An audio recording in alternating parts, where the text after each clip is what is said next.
울타리면 보안법은 대문입니다.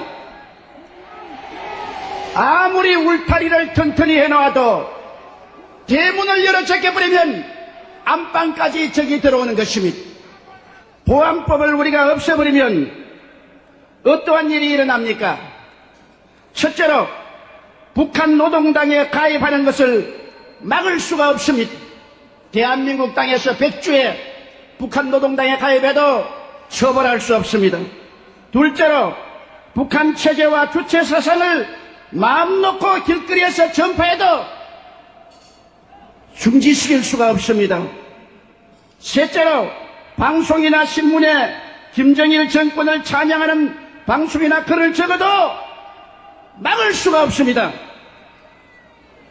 넷째로 주체 사상이나 공산주의를 선전하고 가르쳐도 막을 길이 없습니다. 다섯째로 서울 길거리에 인공기를 휘날리고 북한 국가를 불러고 김일성 추모 대회를 열어도 막을 수가 없습니다. 이러므로 우리는 보안법을 폐지해서는 절대로 안 됩니다. 어느 집이 도적이 들끓는데 대문을 열어 제껴버리고 평안하게 있을 수가 있습니까? 언제 보안법을 철폐할 수 있느냐? 북한의 침략 야욕이 사라졌을 때, 더 이상 우리의 적이 아닐 때 우리는 보안법을 없애도 좋습니다.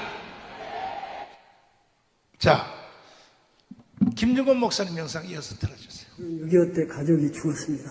내 눈앞에서 아버지도 죽고 공산당이 우리 집 모습을 살던 사람의 아들이 위증을 해가지고 인민재판을 해서 밤에 끌고 가서 내 아내도 죽이고 아버지도 죽이고 진짜 막 그냥 찔러서 죽이고 때려서 죽였어. 나도 죽었다가 살아났는데 이 사람들이 끌고 다니다가 못 죽여요. 그건 정말 하나님이 개입 안 하면 있을 수 없는 얘기예요. 10사람이 공동 운명체가 되기 위해서 10사람이 하나씩 때려서 죽여야 돼요. 돌로라도. 참여 안 하면 그 사람이 죽어요. 그러니까 아비 교환이고 지옥이었어요.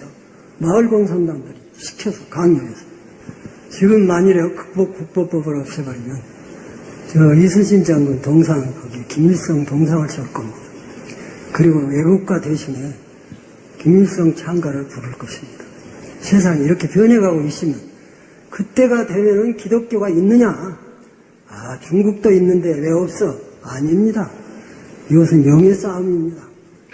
북한 자체의 정권은 식물 정권이지만 남한의 좌익이 몽땅 뭉쳐가지고 저 서울시청 앞에서처럼 그 좌익이 다 뭉쳐가지고 이 정권을 없애버리고 다시 좌익 정권이 서게 되면 그 다음에 북한하고 합작해서 남북 국회의원들이 모여서 이제 연방정부를 세웠다 해버리면 끝입니다.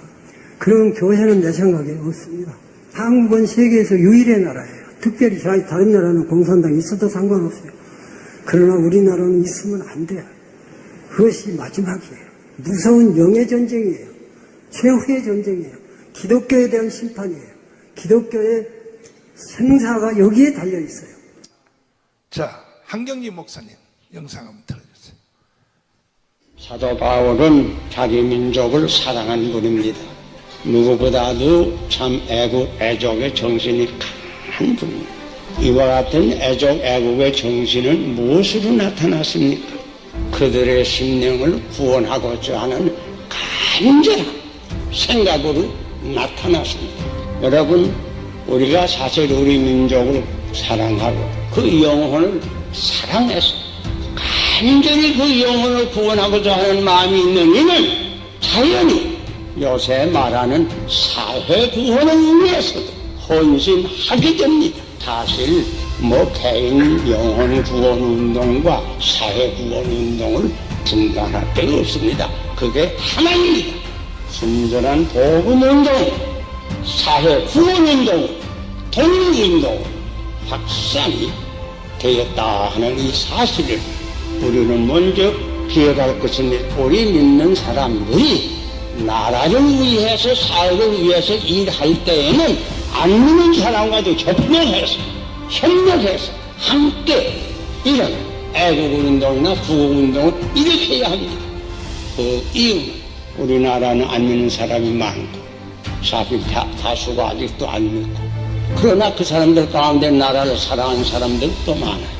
그러므로 이런 사람들과 같이 의성이 같이 해서 애국운동이나 사회운동 우리가 합해서 단결해서 할 줄 알아요.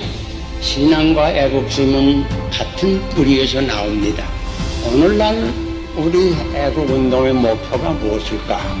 첫째는 우선이 남한으로 하여금 정치, 경제, 사회, 문화 모든 면에서 발전해서 참 모든 나라의 모범이 되게 하고, 또 둘째로는 꼭 평화적으로 민주통일을 이루고, 이걸 위해서 아마 그분들이 지금 살아 계신다고 할지라도 힘쓸 거예요.